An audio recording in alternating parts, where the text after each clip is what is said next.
without a doubt, what you get with Conte is a passionate, wears your heart on your sleeve manager. And we've seen it throughout his time, most recently, obviously, at Spurs. I often think of him as sort of a Jekyll and Hyde character. 1 minute he's upbeat, he's very positive. The next, it's very low. He's spoken about before, I can't work with these players, I can't bring out the best of these players, etc., etc. Yesterday, what we heard was, it was explosive. It was unexpected in some ways. Yes, I can understand the disappointment from that draw in the end. There were some home truths, though, that were very evident in what he said, although you sort of partly think, but you're part of the responsibility of all of this. You're part of the reason that Spurs are being Spursy, as you said, right now, because you are meant to be the motivator. Are his words motivating what you're hearing? Well, he did say he's contradicted himself in the fact that he said, I tried to hide it, but because he has obviously, like you mentioned, he has called them out. He did it after a Burnley game, didn't he? He called Richarlison out, for his performance agreed with him with what he said when he was away on international duty.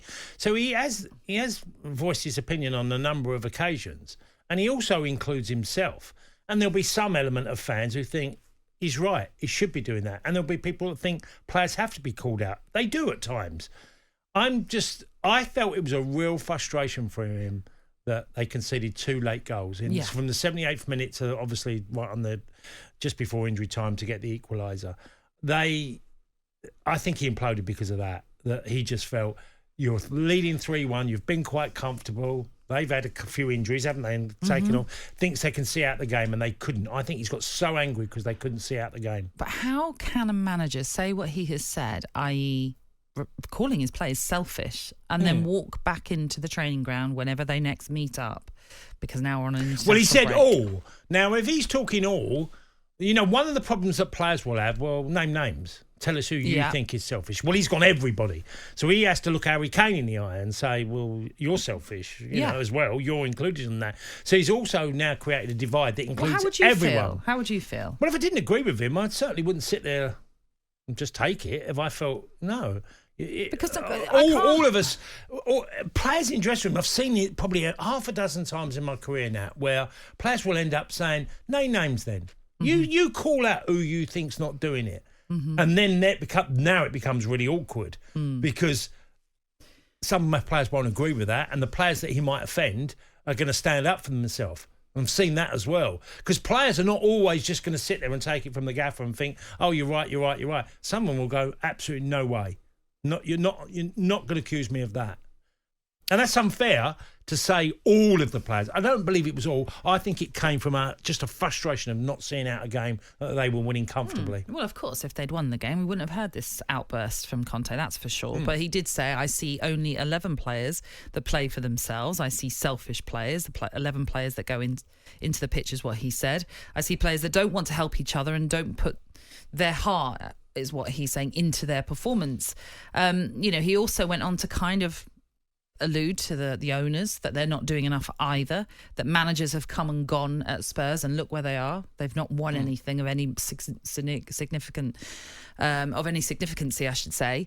And he says, I've seen the managers that Tottenham have had on the bench, and he's again implying here, you risk to disrupt the figure of the manager and to protect the other situation in every moment. So he's there obviously trying to read into what he's saying there by the sense that you're getting, he's thinking, you've had these incredible managers that have come here and you've ruined them as a manager, their name as a manager, by not helping them, by not, whether it be financial rewards and the resources that he's won, although he spent a heck of a lot of money at Spurs. You've got a list here, from Basuma to obviously Richarlison. You've had loan players.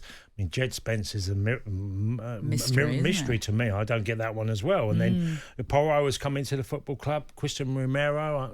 There were lots of good players in there. That Tottenham is it's a basket case of a club sometimes, because there's moments. You've got a guy that's got nearly 20 league goals.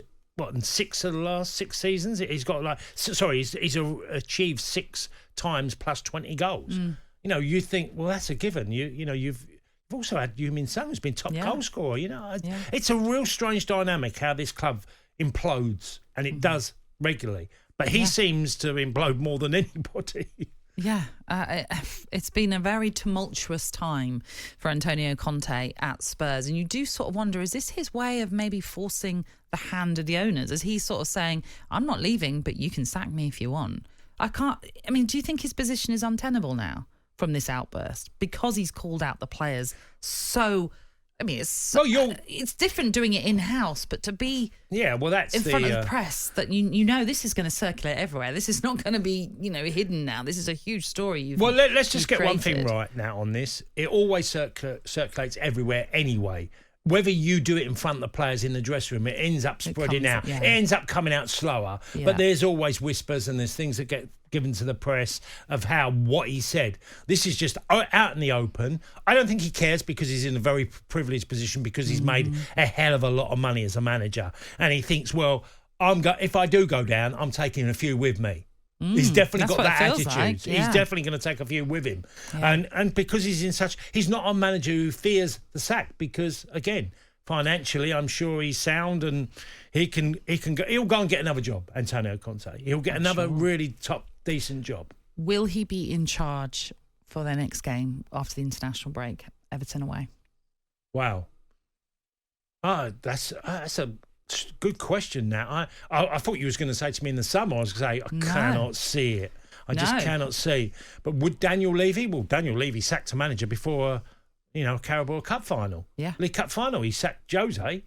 So he's capable of sacking him. So, it's a coin flip. Whether he gets through this period, because one thing's for sure, Antonio Conte is not backing down. No. He is not going to. But then if you've got a revolt now from the players who are turning around going, hang on, you've just called us out to everybody, calling us selfish, that we only think about ourselves, which there may be Spurs fans right now going, he's absolutely right, what Antonio Conte has said.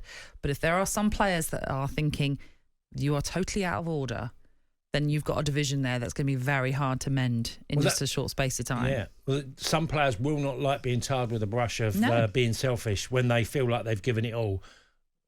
It's very hard. If a team had 11 selfish players, you get beat 5-0. Okay? You don't draw 3-3 and you don't get in a 3-1 lead with having 11 selfish players. You just don't. No. You get battered. You get hammered in the game.